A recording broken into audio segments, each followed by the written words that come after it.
Hey everybody. So I wanted to make this tutorial on OBS Studio, which I still believe is the most effective way to create a video for your students if you explaining a presentation or explaining something that's in your Google Classroom. Once I set that up, I'm going to be presented with this screen, although you're not going to see this the way that I'm seeing it right now.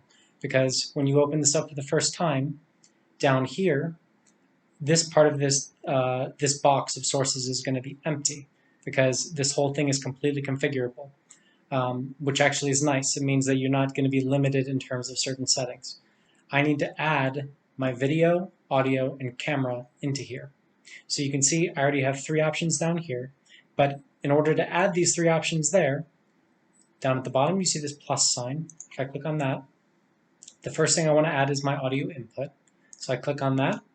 I press OK, and it's going to find the microphone on your computer, and you just hit OK afterwards. I press OK. It's going to find that. Right now I already have it mine selected, and I press OK, and it's going to add it. And I already have one here, so I'm going to get rid of that. So that'll add my audio. Then I want to add my display capture. So I add display capture. I click on this. I press OK. And it's going to look crazy right now, but I press OK, and that's going to capture everything that's on my monitor. So that's the only option I have for what kind of display I can add.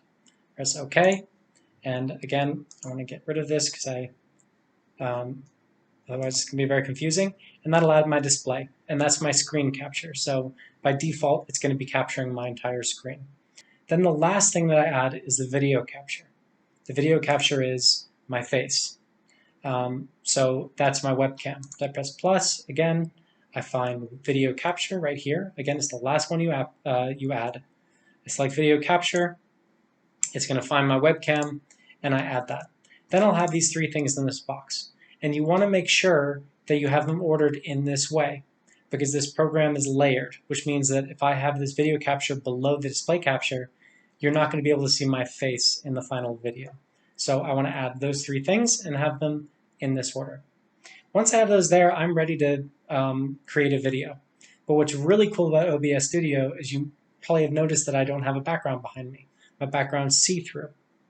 If you have a bright blue surface or bright green surface in your house, or a towel or a yoga mat, whatever it might be, you can get rid of the background, which is kind of a cool effect to add.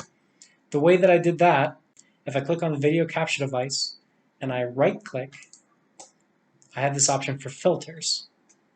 If I click on that, I have added 2 different filters here. And this is down at the bottom, not here.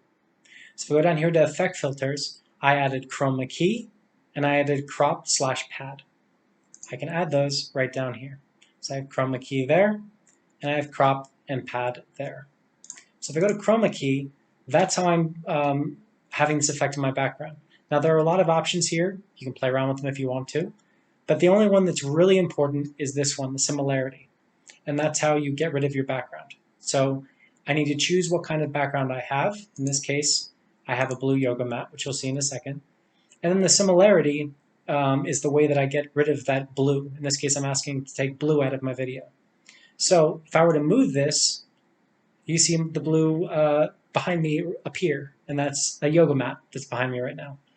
And if I move this, if I adjust this slider, you'll see it's going to take more and more out until it eventually just takes me out, because it's going to take pretty much everything out. So I need to move this slider until I find a place that's a good balance between the 2.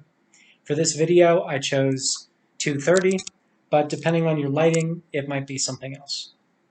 And whenever you're doing these, you want to make sure that your background is very bright. So you want to make sure that you have a good amount of light coming from this direction, facing you. So in this case, I'm facing a window. So I have a lot of bright white light facing me. Then the crop and pad, again, I add that from here. So I have chroma key there, crop and pad here. If I have the crop/pad, that's just to crop my image out. So you'll see I have 80 there right now. If I were to put that to 0, you can see the edge of where my yoga mat is not. So in here I can crop it to make sure that if you have a small surface that's that color or whatever, you can crop this out so that that doesn't show up. So I cropped the top a little bit because you could see the top of where I have the mat. Actually, no, you can't right now. But I cropped the top a little bit to make it a little bit closer. And I just did that so that with the distance my computer is away from me, that I'm nice and centered in my image down at the bottom.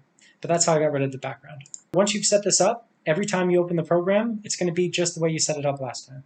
So you shouldn't need to adjust it if you're filming in the same conditions. Then over here, you see that I have streaming, which don't worry about that. That's if you're going to be streaming through YouTube, which is a little bit more complicated. But here, I'm recording right now. So you can see this is capturing my audio, showing when I'm talking, when I'm not. And then over here, I have, for you, it would say start recording.